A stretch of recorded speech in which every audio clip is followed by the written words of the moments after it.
എല്ലാവർക്കും എൻ്റെ നമസ്കാരം. പ്രകൃതിയോട് ഇണങ്ങിപ്പെരുമാറി ജീവിക്കാൻ പ്രേരിപ്പിക്കുന്നതും അതിൻ്റെ ശാസ്ത്രീയത ബോധ്യപ്പെടുത്തുന്നതുമായ ഒട്ടേറെ ആഘോഷങ്ങളും ആചാരങ്ങളും അനുഷ്ഠാനങ്ങളുമൊക്കെ നമുക്കിവിടെ ഉണ്ടായിരുന്നു. കാലത്തിൻ്റെ കുത്തൊഴുക്കിൽ പലതും കടപുഴകി, ഈടുറ്റ പലതിൻ്റെയും വേരറ്റ് പോയിക്കൊണ്ടിരിക്കുന്നു. അവശേഷിക്കുന്നതെങ്കിലും മണ്ണാണ്ട് പോകാതെ സംരക്ഷിക്കുന്നതിനു വേണ്ടി ശ്രമിക്കേണ്ടത് അനിവാര്യമാണ്.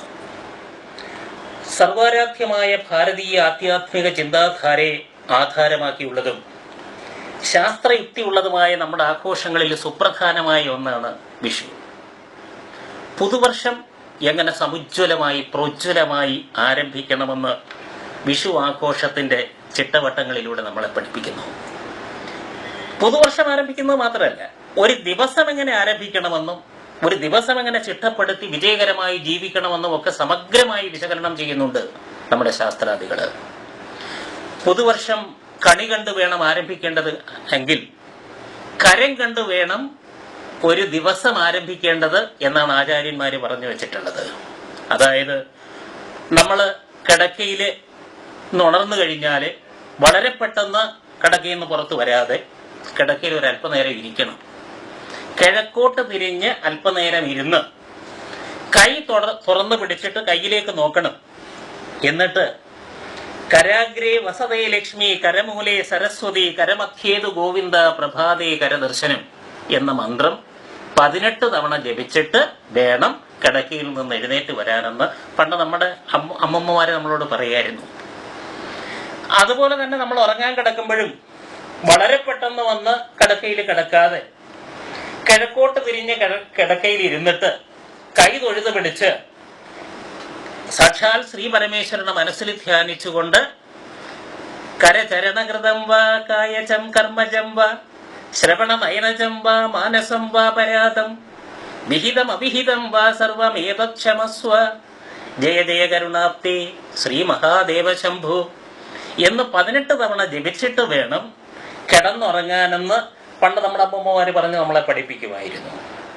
എന്താണ് ഇത്? വളരെ ശാസ്ത്രയുക്തിയുള്ള ഒരാചാരമാണ്. ഇതിന്റെ കാരണം എന്താന്ന് വെച്ചാല്, നമ്മുടെ ഈ നെഞ്ചിൻകൂടിനുള്ളില് ഒരു പമ്പിങ് സിസ്റ്റം ഉണ്ട്.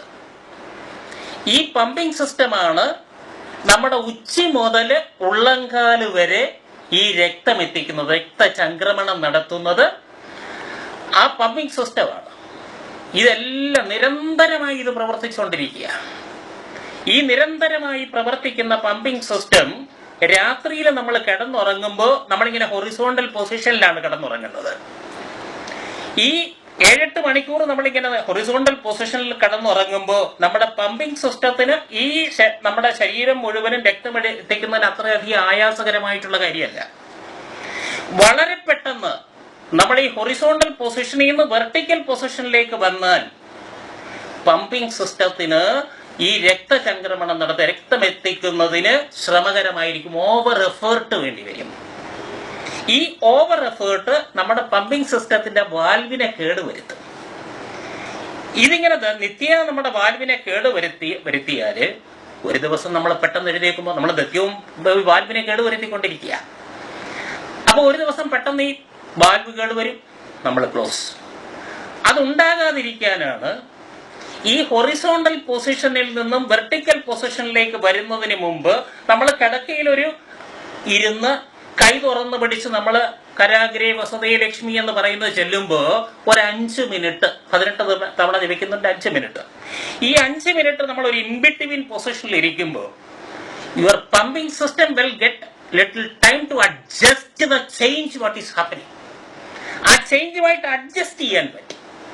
അതുകൊണ്ടാണ് ഹൊറിസോണ്ടൽ പൊസിഷനിൽ നിന്ന് വെർട്ടിക്കൽ പൊസിഷനിലേക്ക് വരുന്നതിന് മുമ്പും വെർട്ടിക്കൽ പൊസിഷനിൽ നിന്ന് ഹൊറിസോണ്ടൽ പൊസിഷനിലേക്ക് വരുന്നതിന് മുമ്പും ഒരല്പനേരം ഒരു 5 മിനിറ്റ് ഇൻ ബിറ്റ്വീൻ പൊസിഷനിൽ നമ്മൾ ഇരുന്നാൽ നമ്മുടെ പമ്പിങ് സിസ്റ്റത്തിന് ആ ചേഞ്ച് അഡ്ജസ്റ്റ് ചെയ്യാൻ പറ്റുകയും ആരോഗ്യകരമായ ഈ പമ്പിങ് സിസ്റ്റം എന്ന് പറയുന്നത് നമ്മുടെ ഹൃദയം, ഈ ഹൃദയത്തിന് ആരോഗ്യകരമായി പ്രവർത്തിക്കാൻ കഴിയും.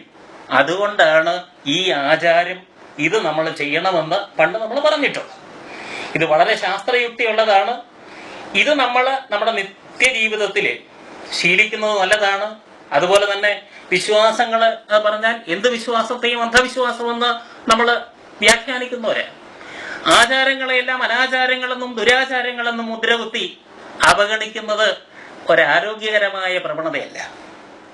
നമ്മുടെ ധാരാളം ആചാരങ്ങൾ ആരോഗ്യകരമായിട്ടുള്ളതുണ്ട്.